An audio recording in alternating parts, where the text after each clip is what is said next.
Aujourd'hui, tu dois prendre cette décision. Tu dois prendre la décision que je vais parler de Jésus autour de moi. Pas parce que je le sens, pas parce que je suis pasteur, je suis ordonné, pas parce que je crois que je suis prêt, pas parce que j'ai le temps, je n'ai rien à faire. Non, non, non. Parce que Dieu me demande de le faire et parce que Jésus a dit qu'il fera de nous des pécheurs d'hommes. Est-ce que tu as honte de Jésus? Non. Demande à quelqu'un, est-ce que tu as honte de Jésus? Bon, si tu n'as pas honte de Jésus, laisse-moi te demander, quelle est la dernière fois que tu as partagé ta foi avec un autre chrétien? Quelle est la dernière fois que tu as parlé de Jésus à quelqu'un qui en avait besoin? Parce que nous parlons de puissance, nous parlons de gloire, nous parlons de bénédiction de Dieu, mais nous ne parlons jamais de Jésus.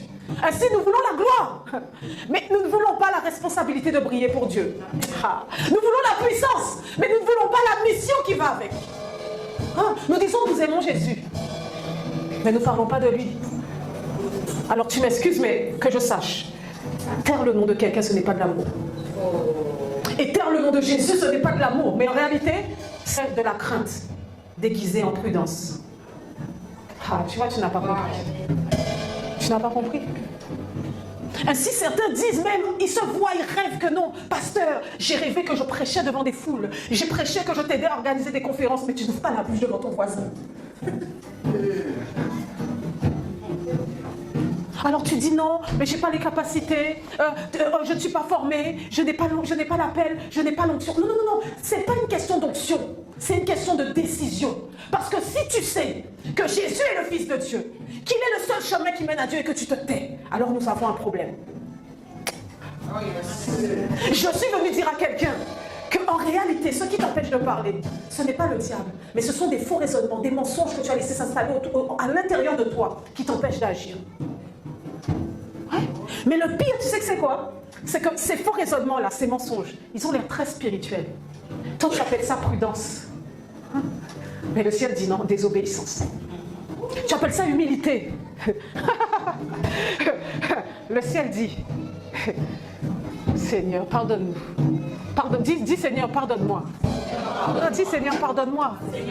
Tu dis c'est de l'humilité, le Seigneur dit c'est de l'incrédulité.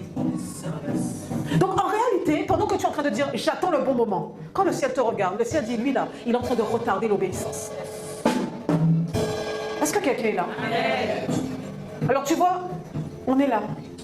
Et puis on dit Seigneur, je veux que ma famille soit sauvée. Je veux le réveil. Je veux que ma fille vienne à Christ.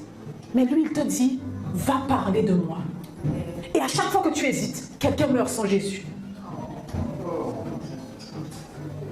Aujourd'hui, on va démystifier tous ces mensonges. On n'est pas venu, je ne suis pas venue ici pour te dire comment on fait pour évangéliser. Non, non, c'est pas ça.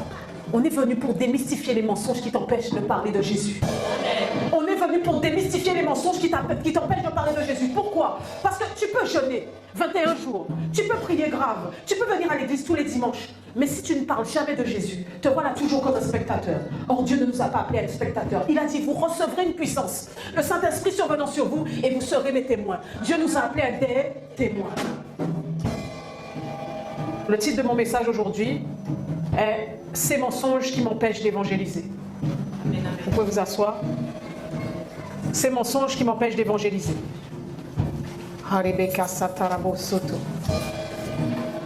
Dis à ton voisin, est-ce que tu as honte de Jésus? Non, dis-lui encore, dis, est-ce que tu as honte de Jésus?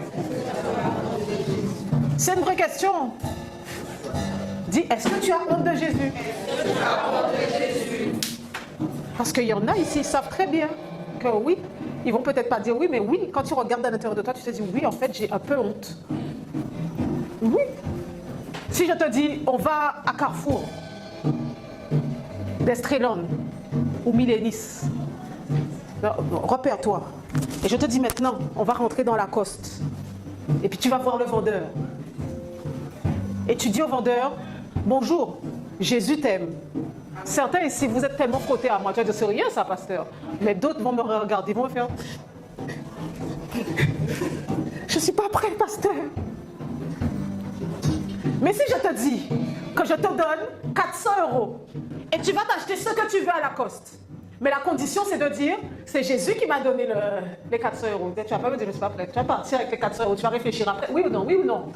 Tu vois, donc la vérité, c'est pas que tu n'es pas prêt. La vérité, c'est que nous avons des mensonges qui nous bloquent. Le premier mensonge, je dois le sentir. Le premier mensonge, c'est je dois le sentir. Je ne le sens pas.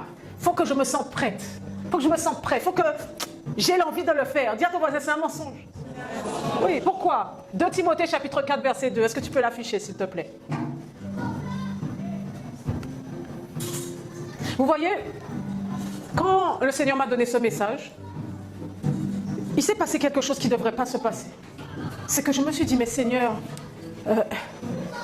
tu veux vraiment que je prêche ça? Mais ils ne vont pas aimer ce message. C'est la dernière fois que j'ai prêché un message, vous avez rigolé, vous étiez contents, hein? On parlait d'amour, il y avait des blagues, c'était adorable. J'ai dit, Seigneur, l'évangélisation, là, c'est un message que les chrétiens n'aiment pas. Et j'ai réfléchi, je me suis dit, mais c'est grave. C'est grave parce que l'évangélisation, c'est le cri du cœur de Dieu. Mais en plus de ça, je suis une évangéliste. Comment est-ce que je peux avoir peur, entre guillemets, de parler d'évangélisation dans ma propre église? Ça veut dire que Pasteur Nathalie, elle est connue pour évangéliser. Si on m'invite à prêcher, on va... Une fois sur 2, on va me dire de prêcher l'évangélisation, le réveil. Maintenant, comment je peux arriver dans mon église et puis j'ai peur de parler d'évangélisation parce que je me dis, oh, aujourd'hui ils ne vont pas aimer ce message. Je dis non, c'est grave, ça veut dire que je dois prêcher l'évangélisation. Même. Est-ce qu'on peut lire ensemble 2 Timothée chapitre 4 verset 2.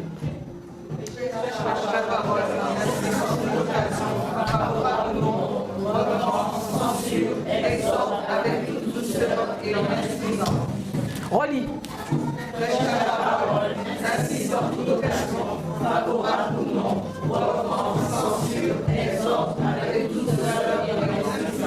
Tu as dit prêche la parole quand tu le sens? Prêche la parole quand tu es de bonne humeur? Prêche la parole quand tu en as envie? Non, c'est pas ça qui est écrit. Prêche la parole en toute occasion. Est-ce qu'on est ensemble? Prêche la parole en toute. Donc ça veut dire que je le sente, que je ne le sente pas. Dieu nous dit, prêche la parole. Que ça soit confortable, que ça soit inconfortable. Dieu nous dit... Prêche la parole. Yes. Donc le faux raisonnement qui te dit, tu dois le sentir, c'est un mensonge du diable. Dieu ne t'a pas dit quand tu es de bonne humeur, quand tu le sens, quand tu en as envie. Il dit, prêche la parole en toutes circonstances. Que tu le sentes, que tu ne le sentes pas, que tu en aies envie, que tu n'aies pas envie, prêche la parole. Quelqu'un vient te voir, quelqu'un te dit, oh, en ce moment je ne vais pas bien. Je connais les psychologues des psychologues. Est-ce que tu le connais? Tu voulais aller voir un psychologue, mais moi je connais le meilleur des psychologues. Oui, oui. La Bible dit que celui qui se confie en lui ne sera pas confus. La Bible dit qu'il a plani tes sentiers. Ah oui, je le connais. Est-ce que tu veux que je te le présente? Il s'appelle Jésus-Christ de Nazareth. Quelqu'un te dit, je suis malade. Les médecins ne trouvent pas. Ça te facilite la tâche. J'ai été voir plein de médecins. Les médecins ne trouvent pas. Tu dis, je connais.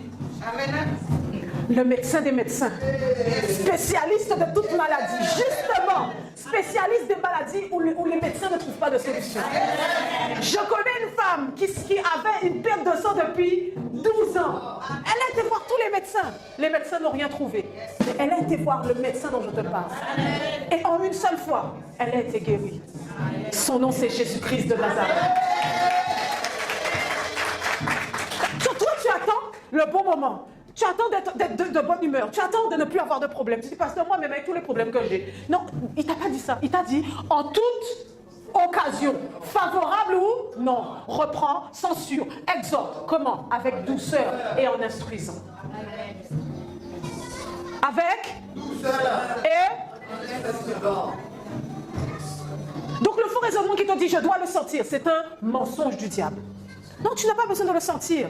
L'évangélisation n'est pas émotionnelle. L'évangélisation est missionnelle. L'évangélisation n'est pas basée sur des émotions que je ressens. L'évangélisation est basée sur une mission que Dieu nous a donnée. Il a dit, allez, faites de toutes les nations des disciples et enseignez-leur ce que je vous ai prescrit. Autrement dit, enseigne-leur ce que tu sais déjà. Amen. Donc tu n'as pas besoin de le sentir.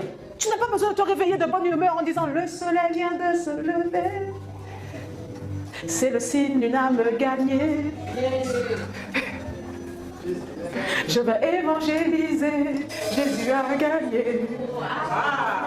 Non, tu n'as pas besoin de te réveiller avec cette terre-là dans ta tête. Non, même si tu te réveilles en mode ronchon, qu'est-ce qu'il y a? Je n'ai pas encore bu mon café, les enfants font du bruit. Je vais évangéliser aujourd'hui. Seigneur, aujourd'hui, place une âme. Je ne te dis pas d'aller, de sortir sur ton balcon. Jésus est vivant! Non, mais si ton voisin sort sur le palier, tu vois, et que tu vois que non, aujourd'hui ça ne va pas, tu vois que le sourire qu'il avait d'habitude, il ne l'a pas, ne rentre pas chez toi en disant « Oh, envoie Sosten aujourd'hui là. Sosten, t'es bizarre. Ben, mais tu Sosten, t'es tout carré. » Non, tu dis « Bonjour Sosten. Comment vas-tu? » Faut pas rigoler. Sosten débarque là. Tu dis bonjour Sosten, comment vas-tu? Comment vas-tu aujourd'hui? Tu as l'air triste. Tu dis mais est-ce que tu sais que notre jour, ma joie vient du Seigneur? Est-ce que je peux prier pour toi, pour ton cœur? Est-ce que quelqu'un est là? Non, maintenant quand j'ai dit ça, toi tu as imaginé ton voisin, peut-être il s'appelle Pierre Robert, peut-être c'est Stéphanie. Tu vas dire oh. Donc avec tout ce que j'ai déjà fait là, que mon voisin m'a déjà entendu faire, ma voisine m'a déjà entendu, tous les babiers, donc le pasteur m'a dit que je vais lui demander la prière, mais je ne serai même pas crédible, en toute occasion favorable ou non. En toute occasion favorable ou non. En toute occasion favorable ou non. Tu as ton voisin en toute occasion favorable ou non. Ah. Donc tu dois décider que chaque semaine, tu vas parler de Jésus à au moins une personne.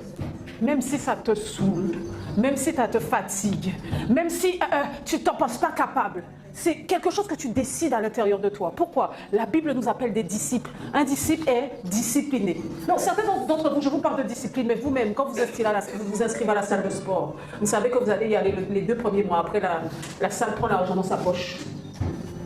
C'est cadeau. Quand on voit ton nom, certaines salles de sport, là, quand elles voient ton nom, elles disent « Hey, c'est bon, l'argent va rentrer, il ne va jamais remplir la salle, il ne va jamais venir. » Donc je te parle de discipline alors que toi-même tu sais qu'en fait, dans ta vie de tous les jours, tu as du mal avec la discipline. Mais justement, si tu apprends à te discipliner dans les choses de Dieu, tu verras que dans les choses de la vie quotidienne, tu deviendras plus discipliné. Ainsi, nous comprenons que lorsque Dieu nous demande quelque chose, cela nous sert ensuite dans notre vie quotidienne. Pas seulement pour le futur, c'est-à-dire pour l'éternité, mais cela nous sert aussi maintenant pour nos projets actuels, pour notre vie actuelle.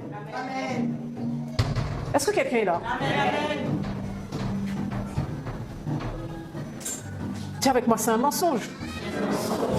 Je n'évangélise pas quand je le sens, j'évangélise parce que Dieu me l'a demandé. Amen. Alléluia. Amen. Alléluia. Est-ce que quelqu'un est là? Est-ce qu'on est ensemble? Deuxième mensonge. Je dois être pasteur, évangéliste, connaître la Bible, avoir une grande onction pour évangéliser. Je dois être pasteur, je dois être évangéliste, je dois être, quoi d'autre? Prophète, prophétesse des nations. Je dois être docteur de la parole. Je dois connaître la parole pour évangéliser. Je dois connaître la parole pour parler de quelqu'un. Parler de Jésus à quelqu'un. C'est faux. C'est archi faux. C'est complètement faux. Est-ce que quelqu'un est là? Surtout avec l'ère dans laquelle nous sommes. Tous les gens là qui s'assoient derrière leur caméra. Ils font leur setup là. Ils mettent la fleur derrière, la lumière. Ils mettent le bon truc. Et puis ils s'assoient derrière leur caméra.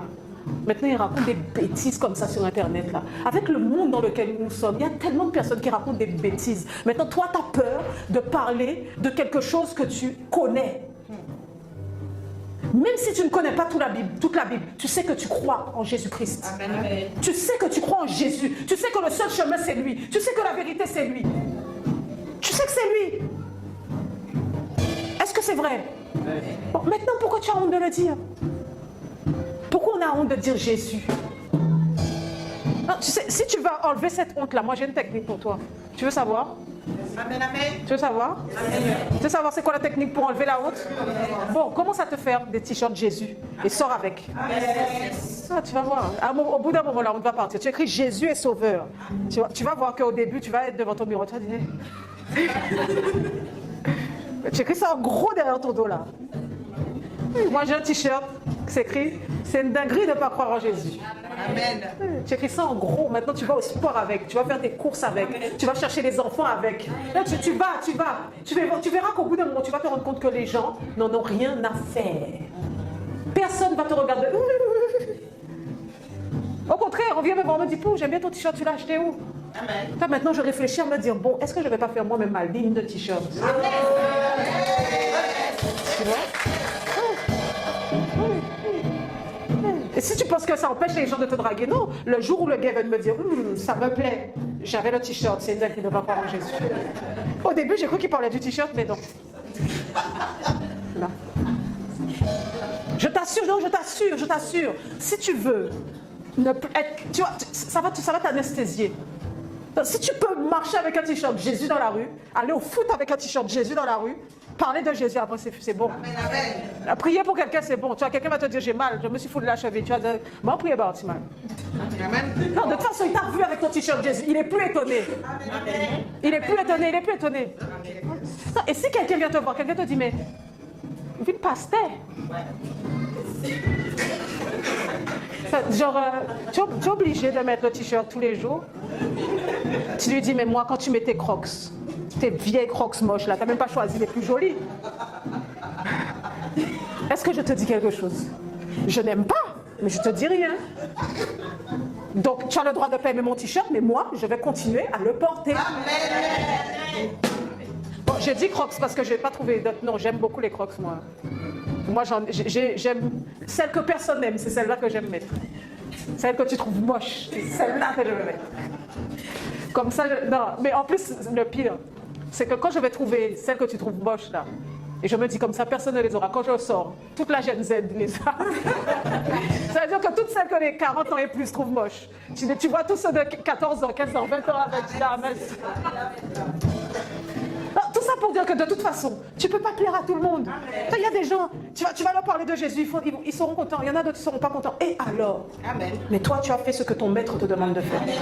Amen. Deuxième mensonge, je dois être pasteur, évangéliste, connaître. Acte chapitre 1, verset 8, s'il te plaît.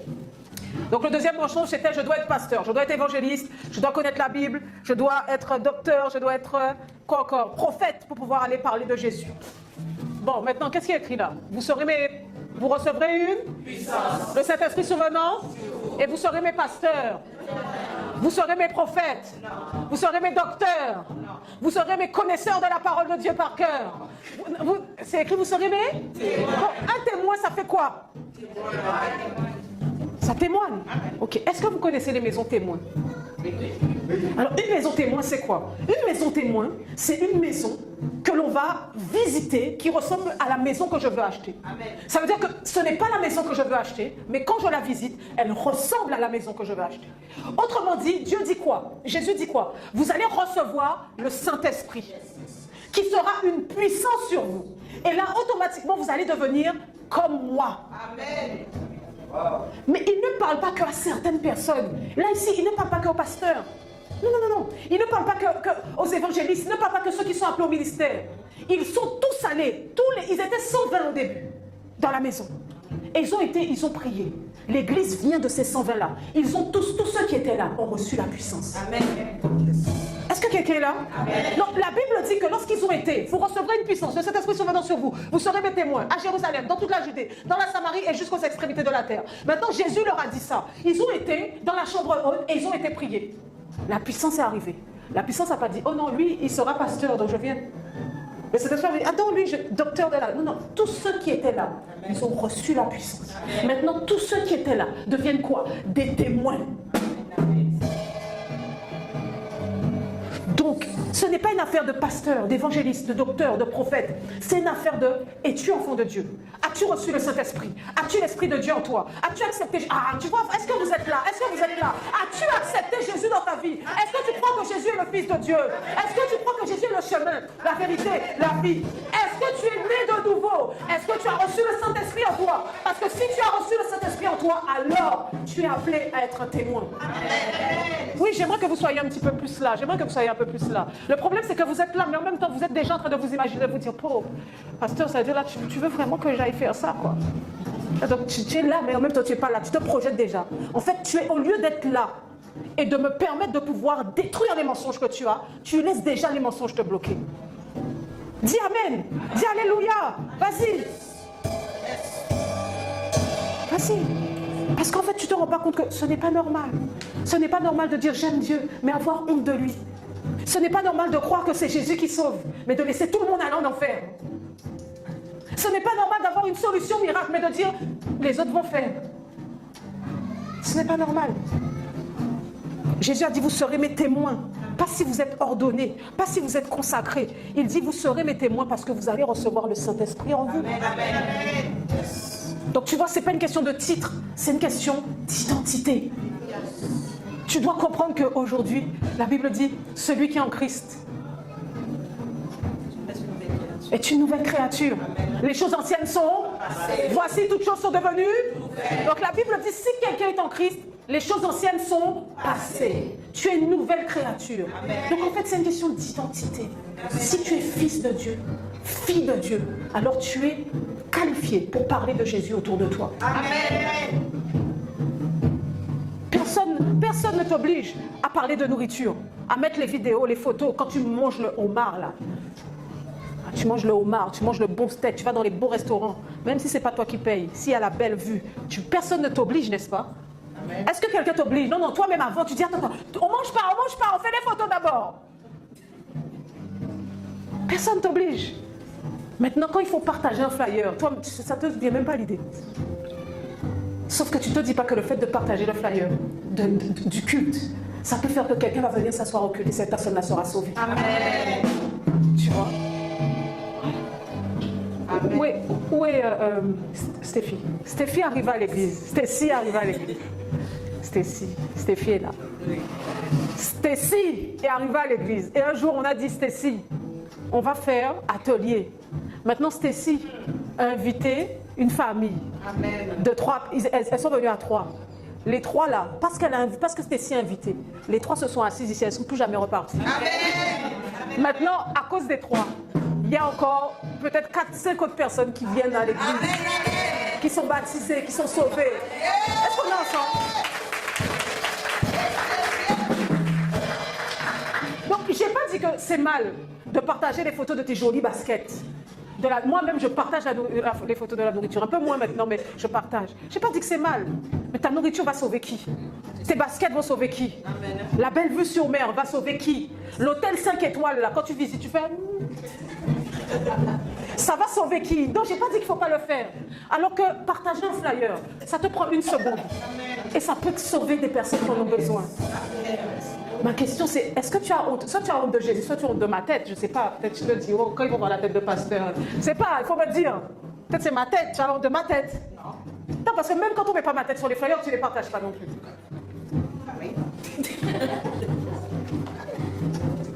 Est-ce que tu as besoin d'être pasteur pour quand on met les photos et les vidéos pour que les gens viennent, pour aller mettre un like? Est-ce que tu as besoin d'être pasteur quand on met les photos et les vidéos pour mettre un petit commentaire en dessous? Ah oui, c'était le feu. Venez, on vous attend. Jésus est vivant. Amen. La présence de Dieu est palpable. Est-ce que tu as besoin d'être pasteur pour ça? Tu te rends pas compte que juste cette phrase-là, tu vois, les gens regardent, ils regardent les photos, ils regardent les commentaires. Si dans les commentaires, ils voient que, il y a plein de personnes qui disent que c'était le feu, allons voir le feu. Il y a plein de personnes qui disent qu'il y avait des guérisons, allons voir les guérisons. Il y a plein de personnes qui disent que la présence de Dieu était palpable, allons voir la présence de Dieu aussi. Donc à quel moment il y a eu un mensonge qui s'est installé dans ta tête pour te dire les autres vont faire, ce n'est pas ma mission. Je ne suis pas pasteur, je ne suis pas évangéliste, je ne suis pas diacre, je ne suis pas prophète, donc ce n'est pas à moi de faire. Alors que tu ne te rends pas compte qu'il y a tellement de petites choses que tu pourrais faire, qui te prendraient juste 1 seconde sans sortir de chez toi, qui servira à faire en sorte que des âmes viennent à Christ. Amen. Alors tu vois, tu vas me dire, pasteur, mais moi, tu vois, tu me demandes de parler de Jésus autour de moi, mais je n'ose pas parce que moi je ne suis pas pasteur. Mais ose déjà des petites choses. Quand on met les flyers, partage-les. Va sur Instagram, mets un like. Repartage. Moi personnellement, je partage les trucs de mon père spirituel. Je partage. Je soutiens. Quand on aime ce qu'on fait, on aime quelqu'un, on soutient la personne. Je partage. Ma petite sœur, je prie pour qu'elle vienne à l'église, je prie pour qu'elle soit renouvelée, transformée. Ma petite sœur, tu sais quoi, juste parce qu'elle m'aime, elle met des likes à tout ce que je publie. Je lui dis, mais t'as regardé? Elle me dit non. Elle n'en a rien à faire, tout ce qu'elle sait, c'est, tu es ma sœur, je te soutiens. Amen. Tu vois, quand on est fâché, elle ne met plus. Après, quand elle est fâchée, moi je... Enfin, quand elle revient, elle va liker tout, et je sais que c'est moi, elle est revenue. Non mais attends, moi je suis désolée, les gens qui sont là, et qui te regardent. En plus, il y en a. Tu vois qu'ils ne sont même pas dans l'église, hein, mais ils regardent toutes les publications, mais ils ne like jamais. Toutes les stories qui sortent, tu viens à peine de mettre la story, la personne est déjà. J'ai vu, mais elle like jamais. Elle n'envoie jamais le message. Elle vient jamais à l'église. Moi, ma question là, c'est quand tu fais ça, c'est quoi le plan? C'est quoi le plan? C'est-à-dire tu es là, tu regardes, est-ce que la personne réussit? Est-ce que la personne ne réussit pas? Mais tu es neutre. Tu n'encourages pas. Tu ne... Non, toi-même réfléchis. Non, toi-même réfléchis. Réfléchis. C'est-à-dire, imagine là, demain tu me dis, pasteur, je me suis lancé dans tel truc. J'ai monté mon entreprise. Hein? Allez, j'ai vu qu'il manquait un truc pour les cheveux des Antillais. Donc j'étais dans la cuisine. Et puis j'ai commencé à faire un truc pour les cheveux des Antillais. Et moi je suis là de dire... J'ai trouvé un investisseur. Je dis rien, ni c'est bien, ni c'est pas bien, ni... Ouais. Rien, je suis là, j'observe. Et je dis rien, mais toi tu vas dire quoi? Tu vas dire, mais... Quoi? C'est bizarre. À un moment donné, tu vas dire, mais... Il est jaloux. Est-ce que j'ai menti? Tu vois? On s'attend à ce que, si tu m'aimes, tu me soutiens. Si tu aimes Jésus, tu soutiens la mission qui est de gagner des âmes. Mais je vais aller plus loin. Si tu aimes ton église, tu soutiens ton église. Si tu aimes tes frères et sœurs qui servent dans l'église, tu soutiens. Si tu aimes ton pasteur, tu soutiens ton pasteur. Tu soutiens, t'as pas besoin d'aimer le flyer. Peut-être le flyer est moche. Si tu mets un like, on s'en fiche, on va de gloire en gloire. Si tu avais vu les flyers il y a 2 ans, quand j'ai commencé il y a 5 ans, je faisais mes flyers moi-même j'ai honte, j'ai publié ça. C'est moi qui ai publié ça sur les réseaux sociaux.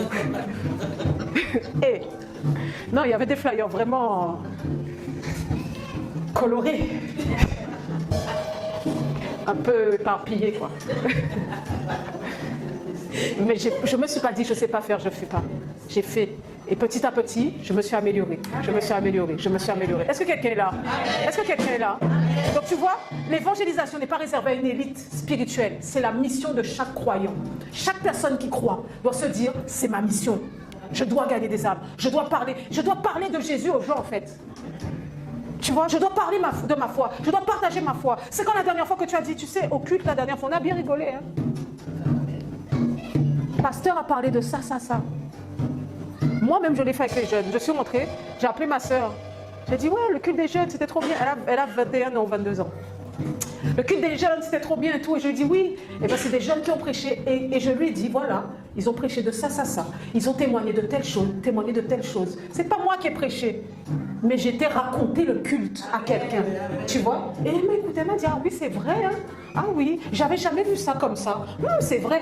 Quelque chose a été planté à l'intérieur d'elle. Tu vois? Là, je ne l'ai pas appelé en tant que pasteur. Je l'ai appelé en tant que quelqu'un qui a assisté à un culte et qui a juste dit, voilà, ils ont parlé de ça. C'est quand la dernière fois que tu as fait ça? Alléluia, est-ce que quelqu'un est là? On te demande, tu as fait quoi ce week-end? Oh, j'ai rien fait, j'ai dormi. Menteuse! Tu étais à l'église, non? Tu es tombé devant tout le monde, on t'a vu, sous la présence de Dieu. Maintenant, on te demande, tu as fait quoi? Tu dis non, j'ai rien fait, moi, j'ai dormi. C'est pas vrai, tu es tombé dans l'église. Le Seigneur t'a rempli de son esprit. Pourquoi tu as honte de le raconter? Tu dis, tu as fait quoi? Tu as fait quoi ce week-end? Oh, j'ai rien fait. On a mangé avec les enfants, on a regardé la télé. C'est pas vrai. Tu étais là, 4 pattes en train de pleurer, vomi, tu as vomi, on t'a vu. Pourquoi tu dis pas? Pourquoi tu dis pas? J'ai vécu quelque chose d'extraordinaire avec Dieu. Oh yes. T'as pas besoin de dire j'ai vomi, non. Mais tu peux dire vraiment, j'ai vécu quelque chose de surnaturel. Amen. Je ne saurais pas te l'expliquer avec des mots, mais je sens que Dieu a fait quelque chose en moi. J'ai vécu quelque chose. Je ne peux pas te l'expliquer, mais vraiment, c'était formidable. Maintenant, quand tu racontes ça à quelqu'un, la personne dit, ah bon? Tu vis des choses spirituelles et surnaturelles, ah bon? Tu vois, ça reste là dans sa tête. Tu vois? Un jour, elle te dit, moi aussi, je veux aller voir. Amen. Non, mais toi, on te dit, non, je n'ai rien fait. Hein? Qu'est-ce que tu as fait dimanche? J'étais à la caméra, j'étais en train de filmer. Je filmais le culte. Amen. Oui. Yes. Alléluia. Amen. Pourquoi tu dis, j'ai rien fait? On ne fait rien là.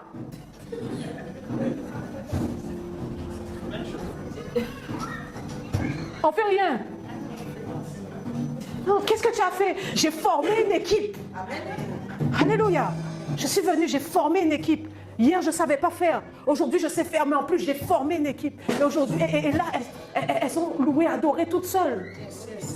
Non, vous ne vous rendez pas compte, on est en train de faire des choses, plus de choses que certains. En fait, ici, tu as la possibilité de faire plus de choses que des fois tu n'as jamais fait dans ta vie. Je ne te rends même pas compte. On est arrivé ici, on n'avait pas de louange, c'était la galère. Moi-même, j'étais là avec ma guitare. Je ne pouvais pas faire les ongles comme ça. J'étais là avec ma guitare. En même temps, je suis pasteur. En même temps, je fais la louange. Voilà comment on a commencé. Des fois, il y avait 2 personnes. C'est pour ça qu'on n'est pas 100, mais alléluia. Amen. Maintenant, voilà que on a une louange pour le culte du dimanche, une louange pour le culte des jeunes. Tu vois? Après, à un moment donné, je faisais le pasteur, je faisais la batterie. Avant, je venais prêcher.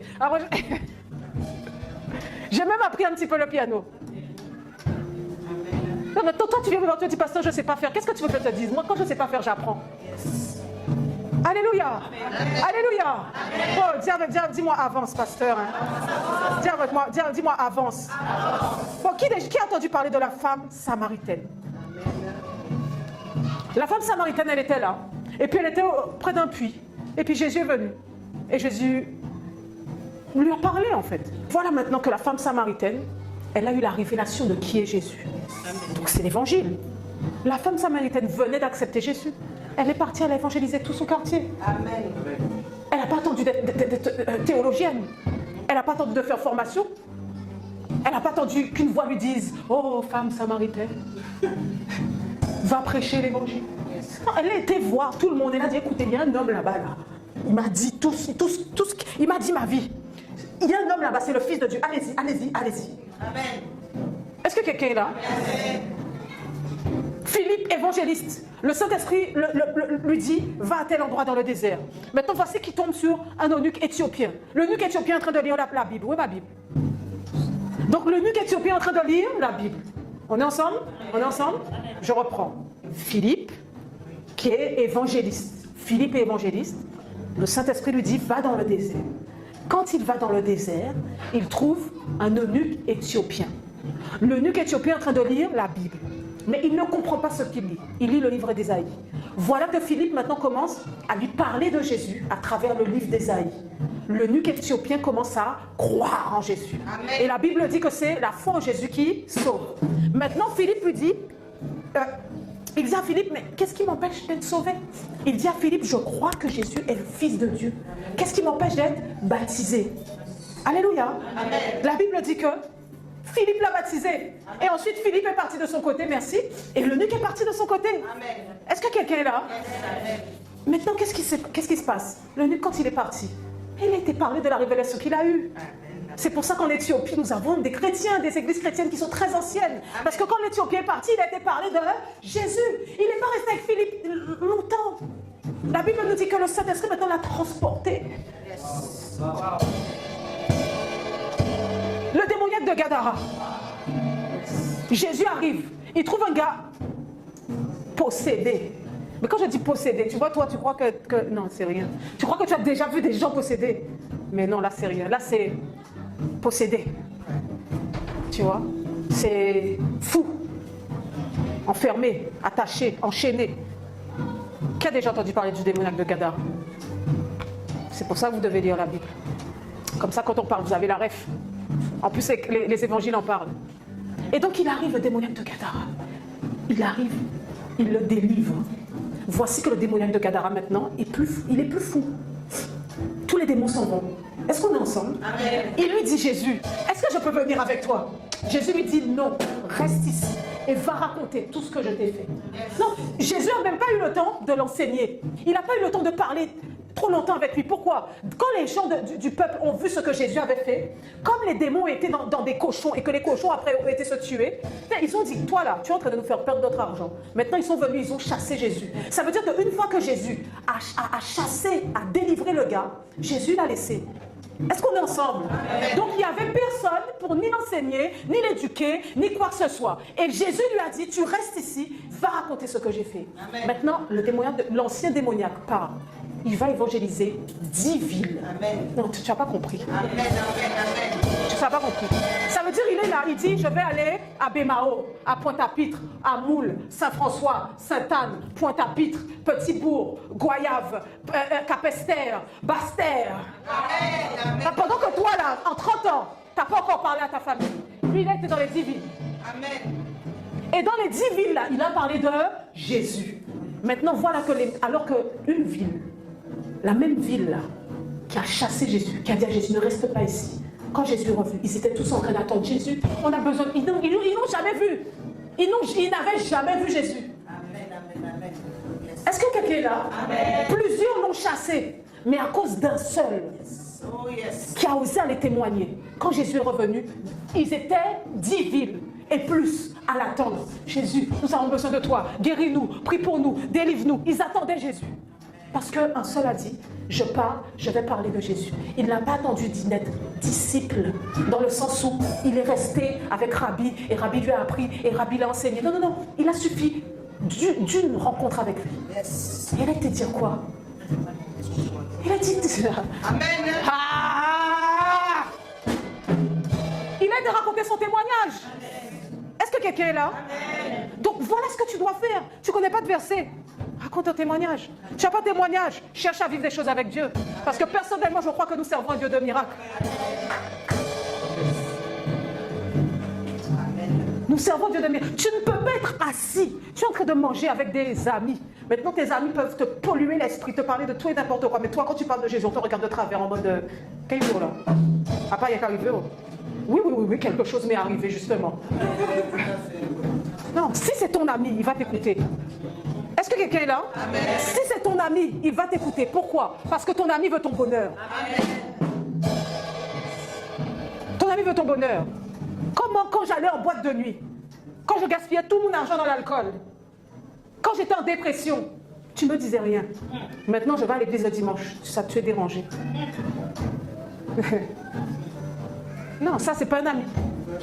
C'est pas un ami. Est-ce que quelqu'un est là? Amen. Troisième mensonge, je n'ai pas le temps.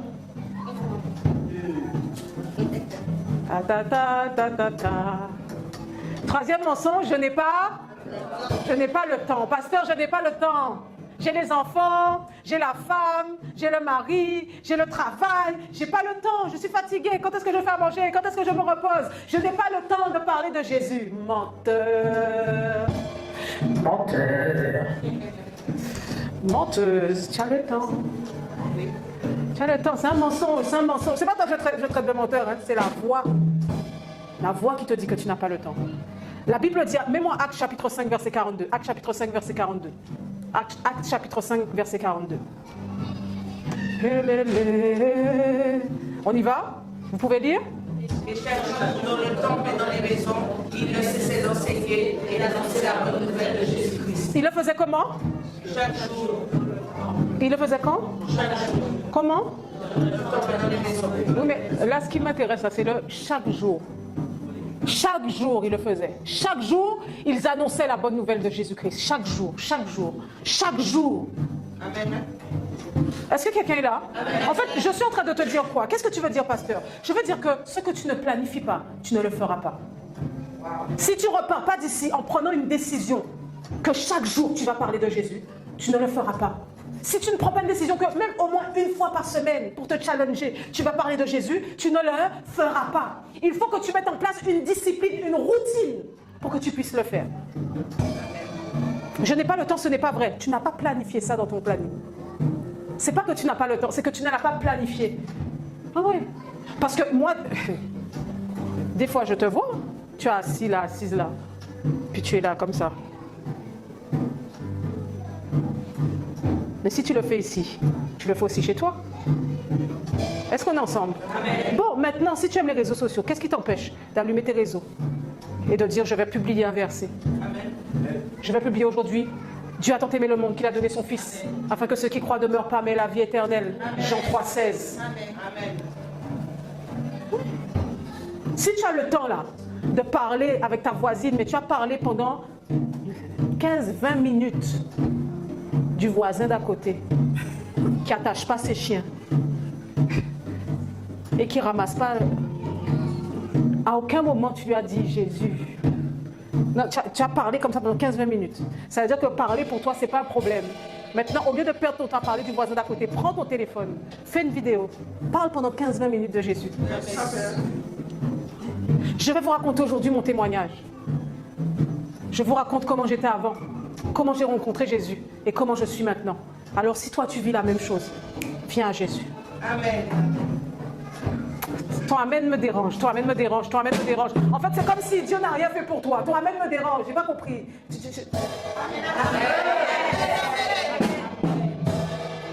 Non, tu allumes la caméra.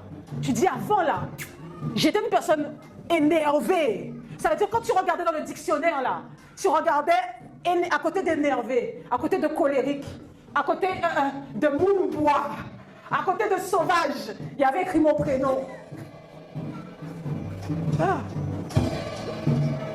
Il y a quelqu'un qui m'a raconté une chose. On a rigolé. Je lui ai dit, mais pourquoi tu m'as pas dit, pourquoi tu nous as pas dit ça avant? En plus, la manière dont tu l'as raconté, c'était rigolo.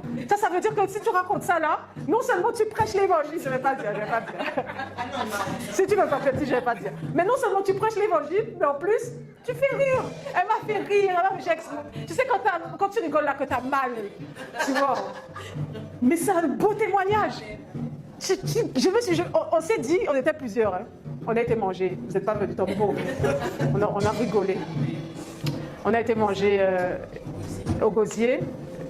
Tout était fermé, donc on a fini dans un truc, on a mangé pizza, boki, tout ça. Et elle nous a raconté une partie de son témoignage. J'ai rigolé. La manière dont elle a raconté, j'ai rigolé. Mais c'est un beau témoignage parce que tu te dis, quoi? Davina? Toi? Tu étais comme ça avant? Et Dieu l'a changé. Et tu vois, tu sais qu'est-ce qui a fait que je me suis intéressée à ça? C'est qu'une dame qui la connaît depuis qu'elle est petite, j'étais pas là, mais on m'a raconté, a dit, Davina, je sais comment elle était. Non, Dieu fait des miracles. J'ai dit, ah bon, Davina, tu nous caches des choses, je veux savoir. Maintenant, quand elle m'a dit, j'ai fait, je crois que nous tous, on a fait, Betty même était choquée, genre.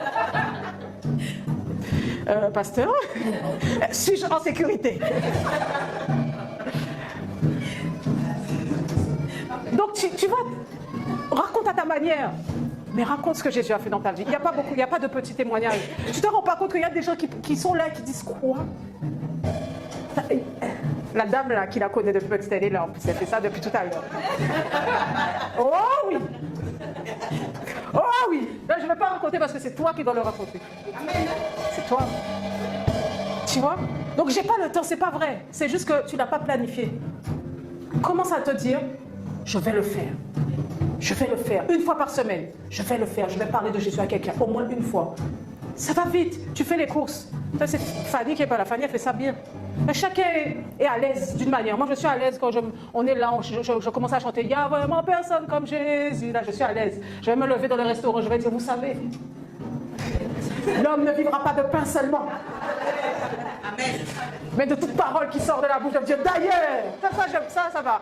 Je peux être là dans l'avion. Et d'un coup, le Saint-Esprit me dit, on y va. Et je commence à prêcher. Bonjour, messieurs, dames. J'aimerais bénir le vol. Tout le monde dit, oui. Jésus est vivant, acceptez Jésus. Chacun son truc. Tu vois, Fanny qui n'est pas là, elle, on va faire les courses avec elle. À tous les coups, je sais qu'elle va s'arrêter près de la caissière ou le caissier. Elle va lui annoncer l'évangile d'une manière. Elle va. Son point, tu sais comment elle fait? Oh, vous avez un joli sourire, hein, mais au prix. Au prix. Ah oui. Ah oui. Ah oui. Oui, pour ça, il y a au prix, c'est fini. Oh, merci. Et elle sort, tu vas prier pour la personne dans l'arbre. Donc, c'est pas que tu n'as pas le temps, c'est juste que tu n'as pas fixé ça dans ton planning. Si dans ton planning, tu dis au moins une fois par jour, au moins une fois par semaine, on commence au moins une fois par semaine. Ceux qui font déjà au moins une fois par semaine, on est déjà une fois par jour, n'est-ce pas? Tu vois? Mais toi-même, tu sais que, moi-même, ça m'arrive. Si tu restes un moment sans le faire, au bout d'un moment, tu vas voir que, ça fait un mois que je n'ai pas parlé de Jésus. Tu vois? Il faut le mettre automatiquement. Tu te dis, ok, si c'est une fois par jour, tu te dis aujourd'hui, coûte que coûte, je parle à quelqu'un de Jésus. Amen. Une fois par semaine, tu te dis au moins une fois dans la semaine, je dois parler à quelqu'un. Ainsi, même quand tu n'en auras pas envie, tu dis, ah, la semaine est finie. Je vais acheter du pain. Mais on a déjà du pain, c'est pas grave. C'est là que tu dis, l'homme de vie m'amène un peu seulement. Comment ça va ma boulangère? Vous êtes de toute parole qui sort de la... Non, tu trouves ta technique, tu trouves ce qui marche. Alléluia. Amen. Mais fais-le. J'ai encouragé Adriana à parler de Dieu dans son école. Ben, hier, elle avait une amie qui était là. Amen. Tu vois? Elle avait une amie qui était là. Au début elle m'a dit, moi, pasteur, je parle de Jésus dans mon école. Comment je vais faire ça, hein? Mais hier, elle avait une amie qui était là. Oui. Elle a fait ça toute l'année. Oui. Et elle m'a dit, je vais revenir. Adrienne était contente. Elle a dit, ah oui. Tu vois? Alléluia. Donc, c'est pas que tu n'as pas le temps, c'est que tu ne l'as pas planifié. Au jour d'aujourd'hui, là, tu dois prendre une décision, te dire, je planifie comment dire, je me mets un truc, une obligation, une dette, tu vois, soit une fois par jour, soit une fois tous les 2 jours, soit au moins une fois par semaine. Amen. Je parle de Jésus à quelqu'un. Je ne t'ai pas dit, tu vas jusqu'à la prière du salut forcément, mais juste, je parle de Jésus à quelqu'un. Même Jésus t'aime.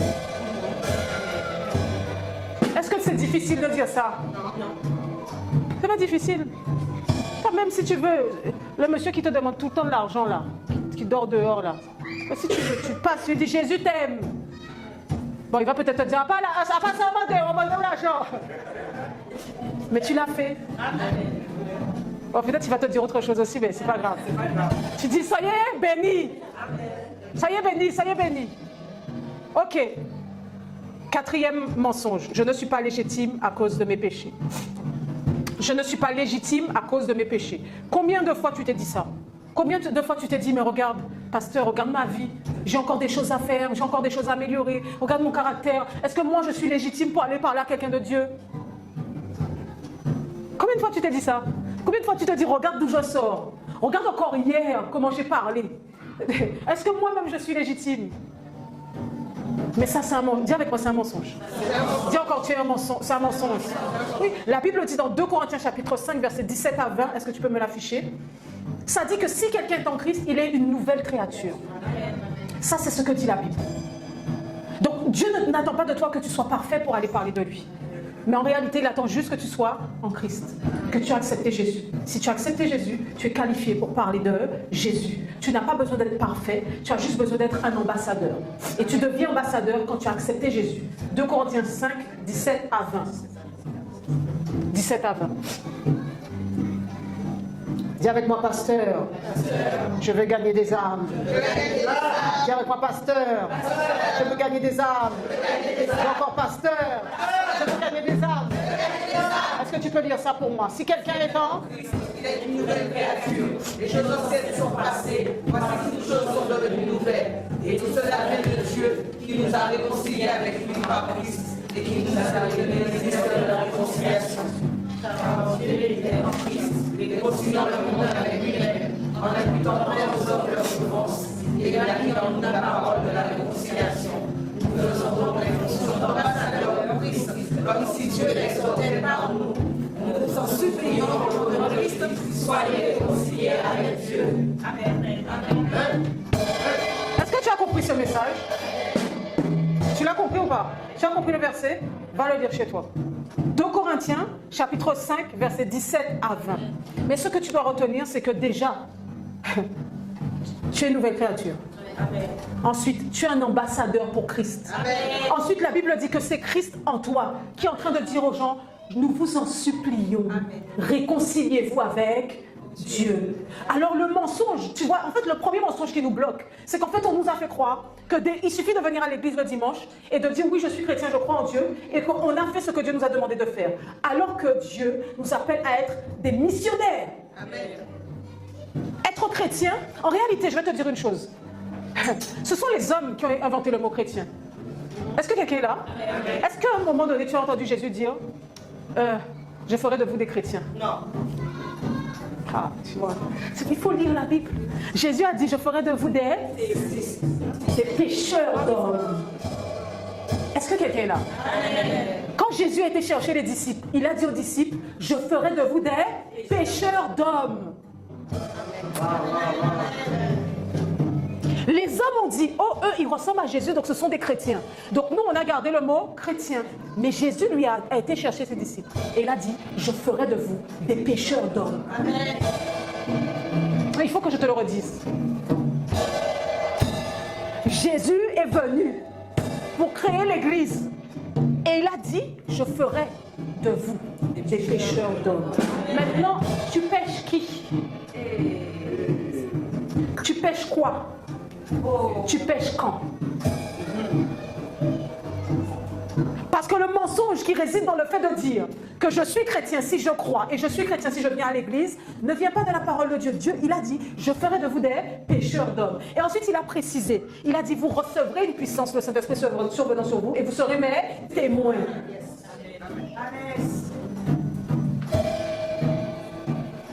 Si moi, Jésus m'a dit qu'il va faire de moi une pêcheur d'hommes, une pêcheuse d'hommes, moi je pêche. Je pêche. Je pêche. Venez à Christ. Amen. Venez à Christ. Venez à Christ. Venez à Christ. Venez à Christ. Venez à Christ. Venez à Christ. Venez à Christ. Venez à Christ. Alléluia. Cinquième mensonge. Quelle heure il est? Cinquième mensonge. Si on me rejette, ça veut dire que j'ai échoué. Si on me rejette, ça veut dire que j'ai échoué. Ça, c'est le cinquième mensonge. Oui. En fait, tu crois que lorsque tu annonces l'évangile à quelqu'un, la personne doit tout de suite dire « Oh oui, je n'attendais que ça ». Tu crois que dès que tu vas parler à Jésus de quelqu'un, la personne te dit « Oh, alléluia, gloire à toi. Oh, le Seigneur, loué le Seigneur, il t'a envoyé. » C'est ça que tu crois? Alors que Jésus même a été rejeté. Hein? Jésus était crucifié. Pourquoi? Il annonçait la bonne nouvelle. Maintenant, toi, tu crois que si on te rejette, c'est que tu as échoué. Mais la Bible ne dit pas ça. Amen. Luc chapitre 10, verset 16. Luc chapitre 10, verset 7. On peut lire ensemble? Allez-y. Celui qui m'écoute, et c'est celui qui me rejette, me rejette. Et c'est celui qui me rejette, rejette celui qui m'a envoyé. Relisez le verset, s'il vous plaît, relisez. Celui qui m'écoute, et celui qui vous rejette, me rejette. Et celui qui me rejette, rejette celui qui m'a envoyé. Relisez encore. Celui qui vous écoute, m'écoute. Et celui qui vous rejette, me rejette. Et celui qui me rejette, rejette celui qui m'a envoyé. Donc en fait, là, il est en train de dire que quand tu y vas, c'est pas toi qu'on rejette, c'est lui qu'on rejette. Quand toi, tu vas annoncer l'évangile, en réalité, les gens ne te rejettent pas toi. Ils rejettent Jésus. Ils rejettent Dieu lui-même. Est-ce que quelqu'un est là? Donc quand tu y vas, ne te dis pas non. Si la personne m'a rejeté, c'est que j'ai échoué. Ce n'est pas vrai. En fait, l'échec montre juste que tu as obéi à Dieu et que tu es en train de faire ce que Dieu t'a demandé de faire. Pourquoi tu penses que les gens vont forcément t'applaudir alors qu'ils ont rejeté Jésus? Pourquoi tu penses que les gens vont t'applaudir alors qu'ils ont crucifié Jésus? Pourquoi tu penses que les gens vont t'applaudir alors que Jésus même n'a pas été applaudi? Donc c'est un mensonge. Il y a des gens qui vont accepter Jésus et d'autres qui vont te rejeter. Il y a des gens qui vont t'écouter et d'autres qui ne vont pas t'écouter. Mais le fait que tu ne sois pas écouté ne veut pas dire que tu as échoué. Le fait qu'on te rejette ne veut pas dire que tu as mal fait. Non, tu as bien fait à partir du moment où tu as décidé d'obéir à Dieu. Tu as bien fait à partir du moment où tu as décidé d'essayer alors que tout en toi te disait non, ne le fais pas. Tu as bien fait à partir du moment où tu as parlé alors que tu savais qu'il y avait une voix qui te disait que tu n'as pas les connaissances. Tu as bien fait à partir du moment où tu as osé alors que quelque chose te disait non, ne le fais pas. J'ai commencé à parler de Jésus, je ne connaissais pas un seul verset, je n'avais même pas encore accepté Jésus. Je disais aux gens, oh, ça ne va pas dans ta vie. Ma cousine va dans une église et Jésus a changé sa vie. Moi, je n'allais pas à l'église. Moi, je n'allais pas à l'église. Mais quand j'ai vu ce que Dieu a fait dans la vie de ma cousine, et franchement, j'ai parlé à plein de personnes comme ça. J'ai pris mon temps, moi, pour y aller. Hein, pendant qu'ils jeûnaient pour moi et priaient pour moi. Et j'ai commencé à évangéliser comme ça. Je me revois assise sur un banc, dehors, en France, tu vois, quand c'est l'automne, en train de parler avec quelqu'un, de lui dire oui. Non, tu as besoin de Dieu, vraiment, oui. Oui, je t'assure, non, ma cousine va à l'église, oui, franchement, elle buvait, mais elle est en colère et tout, mais Dieu l'a changé, c'est plus la même personne. Avant, il y avait comme une noirceur, maintenant, il y a une lumière, il a fait, en pas qu'à l'église. Et je lui dis, non, je vais te donner l'adresse, l'église est à tel endroit. C'est quoi ça? C'est pas de l'évangélisation? Et je lui ai dit, non, vraiment, Jésus lui a fait du bien. Dieu lui a fait du bien, je t'assure. Avant, elle était morte. Enfin, quand on dit noir, c'est... Il y avait une noirceur autour d'elle. Maintenant, il y a une lumière quand elle rentre dans la pièce. Elle me dit, ah bon? J'ai dit, oui, mais je crois que Dieu me fait ça pour toi. Mais moi, là, j'étais dans le péché grave. Tu vois? Donc, il y a un autre faux raisonnement qu'on a, c'est, oh, le diable va m'attaquer. J'étais dans le péché grave et je parlais de Dieu. Quand je te dis grave, il y a des choses que je ne peux même pas dire. J'étais grave dans le péché. Tu vois, tu me vois là comme ça, si je te raconte, il y a des choses que je ne peux pas raconter devant une caméra. Si je te raconte, tu vas me regarder bizarrement. Tu es sûr que tu as changé, pasteur? Et je parlais de Dieu. Tu vois, donc encore ce mensonge qui dit non, mais si je parle, vu ma vie, le diable va se retourner. Le diable ne m'a pas empêché de venir à Christ. Regarde-moi maintenant. J'ai parlé de Jésus, j'étais dans le péché, j'étais dans le camp du diable. J'ai dû au moins évangéliser comme ça une dizaine de personnes avant d'arriver à Christ. Et pourtant, regarde-moi maintenant. Est-ce qu'il m'a stoppé? Est-ce qu'il m'a empêché de venir à Christ? Est-ce qu'il m'a empêché de servir Christ? Amen. Tu dois chasser la peur. Dis à ton voisin, chasse la peur. Dis-lui, chasse la peur. Ouais. Le succès dans l'évangélisation, c'est l'obéissance, pas l'acceptation. Est-ce que quelqu'un me comprend? Le succès dans l'évangélisation, c'est que tu obéis au commandement de Dieu qui dit allez. C'est pas que l'autre t'accepte ou que l'autre accepte Christ. Non, non, non. Non, pourquoi? Parce que peut-être que tu vas prêcher pour une personne aujourd'hui. Elle ne va pas accepter avec toi, mais tu as planté quelque chose qui est en train de pousser. Demain, moi, je passe par là. Je lui dis seulement Jésus. Il dit oui, je vais accepter Jésus. Mais ce que je ne sais pas, c'est que Christella est passée hier. Et Christella lui a parlé de Dieu. Et qu'il y a une plante qui a été, tu vois, il y a une graine qui a été semée. Et qu'entre-temps, la graine a germé, a germé. Moi, je suis juste passée. J'ai dit Jésus. Il dit oui. Amen, amen. Fais seulement et Dieu va faire. C'est Dieu qui fait. Alléluia. Amen. Alléluia. Quelqu'un te dit non, tu le bénis. Quelqu'un t'insulte, tu le bénis. Quelqu'un te dit, oh, une femme ne peut pas prêcher, tu le bénis. Quelqu'un te dit, toi là, tu te prends pour quoi, tu te prends pour un pasteur, tu le bénis. Je ne vais même pas vous raconter, il y a des choses que j'ai vécues. Si je vous raconte, je vais vous faire peur, vous ne voudrez plus aller évangéliser. Mais on m'a déjà insulté sale. Une fois, je suis là, je suis en métropole dans le froid avec ma grosse doudoune. On va évangéliser. Si j'ai froid, tiens, on me regarde, genre c'est ton tour. Tiens, ah bon? On est sur un quai de tramway. Vous voyez les quais de tramway en extérieur là. Et donc ça se vide, ça se remplit, ça se vide, ça se remplit. Et on attendait qu'il y ait beaucoup de monde pour prêcher. Et je commence à prêcher. Bonjour messieurs, dames, comment allez-vous? J'aimerais partager quelque chose avec vous aujourd'hui. Et quand je commence à prêcher, à un moment, il y a une fille brune, toute rose là à cause du froid, qui se détache du groupe et qui commence à me dire « Ferme-toi! Espèce de... Tais-toi! On peut plus t'entendre! Espèce de... » Et elle commence à m'insulter. Et ta famille par là, et ta maman par là, et... tous les noms, tous les noms, tous les noms, tous les noms, tous les noms. Si tu te tais pas, je vais venir te faire te taire. La fille commence maintenant à... Elle s'avance, elle traverse le truc. Sauf qu'elle traverse, hein, mais elle n'arrive pas à venir jusqu'à moi. Et elle est en train de s'agiter. Et pendant qu'elle s'agite, Dieu se sert de ça pour me guider dans mon message. Maintenant, les gens voient entre ce qu'elle fait, ce que je dis. Et maintenant, les gens sont touchés. Alléluia. Tu vois, donc Dieu va se servir de ce qui se passe dans l'évangélisation pour gagner les âmes. Mais si je m'étais laissé perturber, j'aurais dit, oh, je dois me taire, je suis en train de déranger, je gêne les gens là. Non, non, non, non. Elle là, elle était, Dieu a permis, tu vois, il a permis pour pouvoir toucher des cœurs. Donc même parfois, Dieu permet qu'on te rejette. Et il va se servir du rejet après. Alléluia. Amen. Cynthia, tu la connais Cynthia. Un jour je suis là, je passe mon permis. Et elle vient me parler. Et je lui dis, moi je suis pasteur. Je peux raconter ou pas? Je peux raconter, Jérôme? Ok. Je demande parce que de toute façon on doit filmer son témoignage. Je peux, hein? Tu peux. Je peux, hein? Vous voulez savoir? Oui. Non, ils veulent pas savoir. Oui, on veut savoir. Dans une histoire comme ça, il faut vouloir. Est-ce que vous voulez savoir? Tu veux savoir? Elle n'a pas envie. Elle n'a pas trop envie. Comme elle n'a pas envie, je vais raconter. Ah, tu veux. Donc, je vais passer mon permis. Et je dis, Seigneur, moi je veux la réponse aujourd'hui. Et vous savez que normalement, on n'a pas la réponse aujourd'hui. On a la réponse dans combien de temps? 2 jours.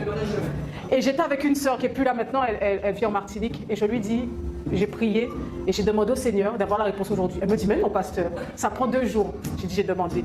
Et j'ai mis une chanson dans la voiture qui fait Congratulations, nanana. Bref, ça dit félicitations quoi. C'est une chanson chrétienne. Hein.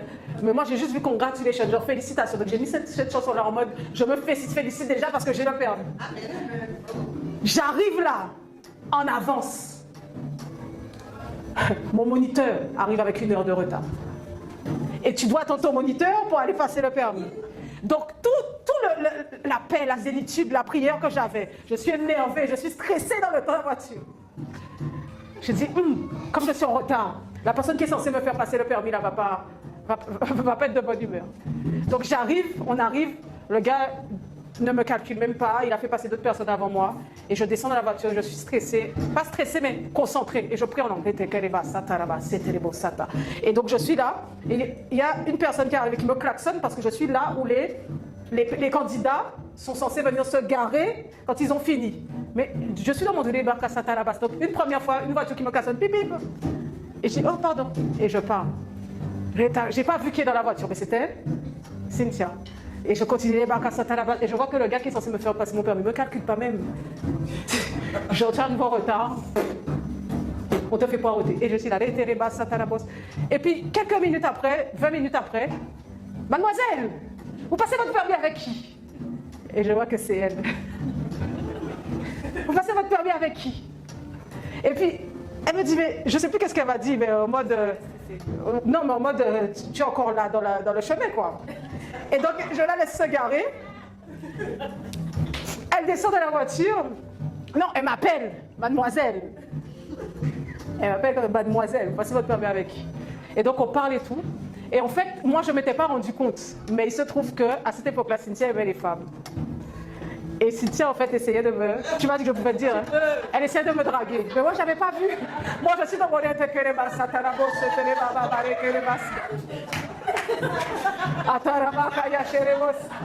elle est sortie, elle me fait son truc, son cinéma. Elle me dit, vous passez avec elle? Elle ouvre la porte, elle va voir son collègue, elle remonte dans la voiture. Et puis après, elle descend, elle me dit, je vais te dire. Et moi, je suis dans mon truc, oh merci Seigneur. Rien du tout, pour de vrai. Et pourtant, normalement, j'ai le discernement. Mais j'ai dit, rien. Moi, j'ai juste vu une dame gentille. J'arrive, elle m'ouvre la porte, elle me dit, montez, mademoiselle. Et donc, je monte, ok? Je monte dans la voiture.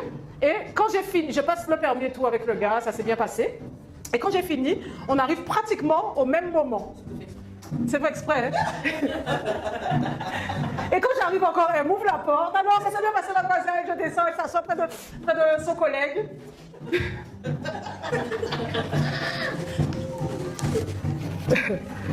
Elle s'assoit près de son collègue. Et puis après, elle revient me voir. Et elle me dit discrètement que j'ai eu le permis. Mais moi là, j'ai pas vu que c'était n'importe vrai. Je vous dis à quel moment je l'ai capté. J'ai toujours pas vu. Pour moi, c'est une dame gentille. J'ai prié, le Seigneur m'a envoyé quelqu'un pour. Le Seigneur m'a envoyé quelqu'un pour me dire si j'aurais le permis. Et en plus, je l'ai vraiment trouvé très gentille. Je me suis dit, t'avais une robe jaune ce jour-là. Je l'ai trouvé très solaire, très. Donc, le Seigneur m'a envoyé. Et moi, en fait, vous devez savoir que j'ai passé le permis plusieurs fois. J'ai passé le code plusieurs fois. Et j'ai échoué plusieurs fois. Quand elle m'a dit, vous l'avez, j'ai laissé dans mes poches. J'ai dit, oh, merci. Elle n'a pas le droit de faire ça. Donc, elle a eu un mouvement de recul. Et on est passé derrière, là où il y a les trucs de poulet, tout ça, pour discuter. Et c'est à ce moment-là que j'ai su. Parce qu'elle me dit, mais vous faites quoi dans la vie? Et je lui dis, je suis pasteur. Et là, elle me dit, mais j'ai vu qu'il y a des pasteurs femmes qui aiment les femmes, hein? Et là, j'ai pris mon... Je lui ai dit, ça, c'est pas la volonté de Dieu.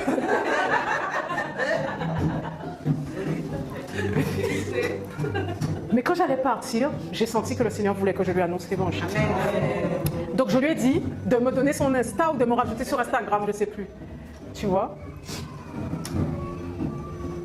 Et ensuite, j'ai dit, j'aurais pu laisser ça me bloquer.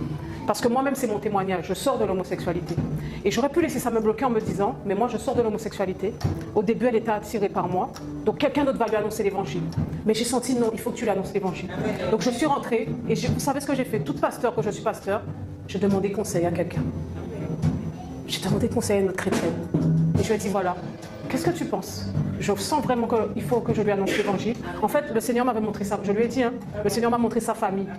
Et vous voyez que j'ai bien fait parce qu'aujourd'hui, on a son mari qui sert, on a sa fille qui sert, on a son fils qui sert, on a notre petit-fils qui va apprendre la base. On a ça, les sœurs, les belles-sœurs, les sœurs. Le Seigneur m'avait montré sa famille. Et donc, je suis rentrée et ma cousine était en vacances à ce moment-là. Et je lui ai dit, écoute, toi, tu as plus cette habitude-là. Elle a une façon d'évangéliser qui va être un peu plus cool, voilà, un peu plus chill, tu vois. Donc je lui dis, ouais, tu as cette habitude-là et tout. Et je sens vraiment que le Seigneur veut que je lui annonce l'évangile, tout ça. Qu'est-ce que tu me conseilles? Elle me dit, ben écoute, on prend toutes les cousines là, on va manger un bokit, t'inquiète là. Donc nous voici avec les cousines pour elle, pour lui annoncer l'évangile. Et regarde-la maintenant.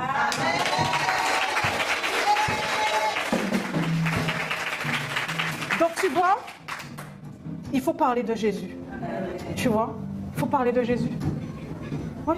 Mais la première fois, elle m'a dit quoi? Elle m'a dit, pourquoi tu m'as demandé ton... Avant qu'on aille manger le bokeh, pourquoi tu m'as demandé les stars?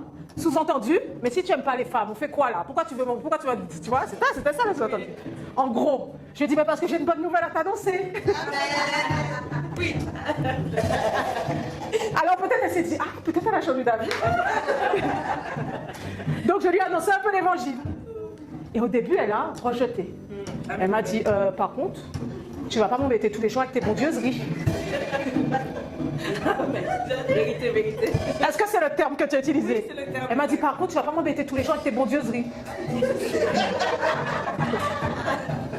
C'est ça qu'elle m'a dit. Et texto, oui. Tu ne vas pas m'embêter tous les jours avec tes bondieuseries. Hein? C'est ça. Voilà maintenant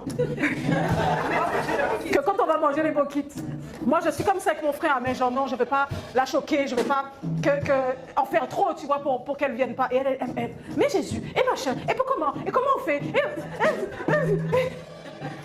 Pendant que les cousines sont là, on a parlé tout de la Bible. Amen. Tout le temps, elle m'a posé des questions sur la Bible. Amen. Oui.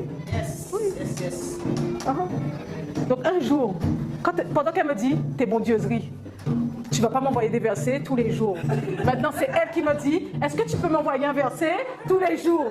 Donc la personne qui m'a rejeté au début, tu vois, finalement m'a dit, est-ce que tu peux? Amen. Et voilà qu'un jour, tu vois, on se retrouve comme ça. Je lui dis, donne-moi tes mains. Et on va faire quoi? On va prier. Bien. Lieu public. Hein. Maintenant, elle prend ma main comme ça. Ça, c'était au début. Hein. Après, Dieu a enlevé toute... Maintenant, elle prend ma main, elle est comme ça.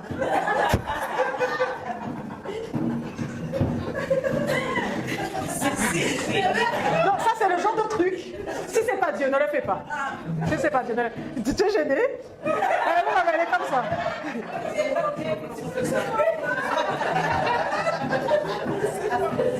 Je lui dis, est-ce que tu crois que Jésus est le Fils de Dieu? Oui. Est-ce que tu crois qu'il est mort et ressuscité? Oui. Répète après moi. Elle a répété. Amen. Elle a accepté Jésus. Comme ça. Maintenant, elle m'a dit, ouais, mais bon, ça ne veut rien dire. Le soir, elle m'envoie un message. Elle me dit, qu'est-ce que tu m'as fait? Je suis bloquée maintenant avec les femmes. Qu'est-ce que tu m'as fait? Alléluia. Alléluia. Alléluia. Et voilà que maintenant, quand je lui dis, alors, est-ce que tu as des combats encore par rapport à ça? Elle me dit, mon mari. Amen.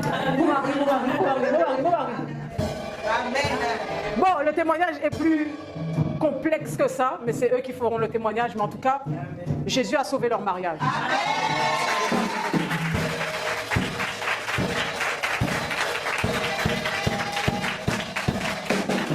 Donc si je m'étais tue su. Et si le premier jour qu'elle m'avait dit, tu ne vas pas m'embêter avec tes bondieuseries, j'avais dit, bon ben j'arrête. Hein. Non, je dis, ah bon, Seigneur, c'est toi qui m'as montré, au nom de Jésus. Amen. Alléluia. Amen. Donc le rejet n'est pas un échec. Dernier point. Dernier mensonge, je suis spontané, je n'ai pas besoin de me fixer de jour précis. Amen. Quand ça vient, le jour que j'aurai envie, pasteur, quand j'aurai envie, je vais y aller. Non, c'est pas vrai. Ça, c'est un mensonge. L'envie ne va jamais venir. Pasteur, t'inquiète pas, je sais que je dois y aller. Hein, mais quand j'aurai envie, je vais y aller. Ça va venir d'un coup. T'as pas vu? Ça fait 10 ans, c'est jamais venu. Non, je t'informe qu'il y en a, ça fait 30 ans, qui se disent, quand je vais le sentir, je vais y aller. Non, je t'informe sincèrement. Qu'il y en a, ils se disent ça. Et ils ne sont jamais allés. Ils attendent encore le retour de Jésus. 1 Corinthiens chapitre 14, verset 40. 1 Corinthiens chapitre 14, verset 40. C'est notre dernier point. 1 Corinthiens chapitre 14, verset 40. Tu peux lire? Mais que tout se passe avec bienséance et avec ordre. Avec ordre. Autrement dit, les choses de Dieu doivent être organisées. Il faut que tu te fixes une organisation. Parce que quand tu n'es pas organisé, tu n'as pas encore vu que ce que tu n'organises pas s'éteint. Tu n'as pas encore vu ça? Il faut que tu t'organises. C'est pour ça que nous avons un jour dans la semaine où nous allons évangéliser ensemble. Tu vois? Donc ça veut dire que quoi? Ça veut dire qu'il y a des gens ici qui se disent, ok, je ne vais peut-être pas y aller toutes les semaines, mais au moins une fois par mois, je vais évangéliser. Je ne rate pas ce rendez-vous, coûte que coûte, peu importe, qu'il vente, qu'il pleuve, qu'il y ait un cyclone, qu'il n'y ait pas de cyclone, que je vais évangéliser. Amen. Tu vois? Oui, il y en a qui se disent ça. Même si je ne viens pas le samedi, dans ce cas-là, je vais appeler quelqu'un. Quelqu'un est là? Amen. Même si mon téléphone ne fonctionne pas, non, je n'ai pas d'excuse. Je vais voir ma maman ce jour-là qui n'a pas encore accepté. Je dis, maman, comment tu vas? Oui. Je veux te parler de Jésus aujourd'hui. Tu vas voir ton enfant là qui a abandonné le Seigneur. Il ne faut pas juste venir me voir, me dire, pasteur, tu sais, avant mon enfant servait le Seigneur et maintenant. Donc tu vas voir ton enfant. Tu lui parles de Jésus, tu lui parles de l'amour de Dieu, mais pas comme un bourrin, comme un sauvage. Non, tu demandes à Dieu le discernement, tu demandes à Dieu, tu vois, la sagesse, la patience, l'audace, tu vois, tu demandes à Dieu de te donner le truc pour pouvoir faire en sorte que quand tu vas parler de Jésus, tu vois, cette personne-là soit touchée.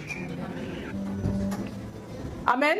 Amen. Alors donc ce que tu dois comprendre, c'est quoi? Ce qui est organisé va durer. Donc tu dois te mettre une organisation. Si tu n'as pas de structure, même ton zèle va s'épuiser. Ça veut dire que tu peux être zélé là et dire oui, je vais évangéliser, je vais gagner des âmes. Peut-être diaconesse Cynthia va envoyer un message, va te motiver un peu, va te témoigner, ça va te motiver un peu. Mais si tu ne structures pas et tu ne te dis pas obligatoirement, je le fais, peut-être tous les samedis avec eux, tu ne vas jamais le faire.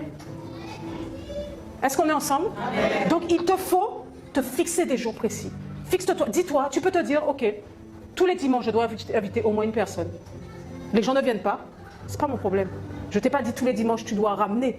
C'est différent. Dis-toi, tous les dimanches, je dois inviter au moins une personne. Amen. Donc par semaine, tu te fixes au moins une invitation. C'est quoi une invitation? La dernière fois, il y a quelqu'un que tu m'as dit, ça fait 2 ans que tu l'invites au culte. Elle est venue, non? Alléluia. Amen. Donc fixe-toi un truc. Dis-toi, tous les dimanches, j'invite au moins une personne. Dis-toi, toutes les semaines, je parle de Jésus à au moins une personne. Dis-toi, toutes les semaines, j'appelle au moins une personne. Ou je prie au moins pour une personne. Ou je vais prier au moins pour un malade. Je ne te dis pas même pas encore d'arriver au stade où tu passes dans la rue, tu dis, le Seigneur me dit, je ne te veux pas, que ton genou te fait mal, je vais prier pour toi. Non, tu vas arriver à ça. Mais tu peux tout simplement saisir la perche quand quelqu'un te dit, j'ai mal à la tête. Mais laisse-moi prier pour toi. Mais tu vois, ton problème, c'est que tu te dis, mais si ça ne marche pas. Or, ce n'est pas toi qui guéris, c'est Jésus. Amen. Est-ce que quelqu'un est là? Amen. Donc tu viens, tu poses ta main. Au nom de Jésus, je prie pour ta guérison. Ah, le reste, ce n'est pas ton problème. Alléluia. Amen. Et tu vois, même si, imagine, la tête de la personne n'est pas passée, mais le simple fait que tu aies pris le temps,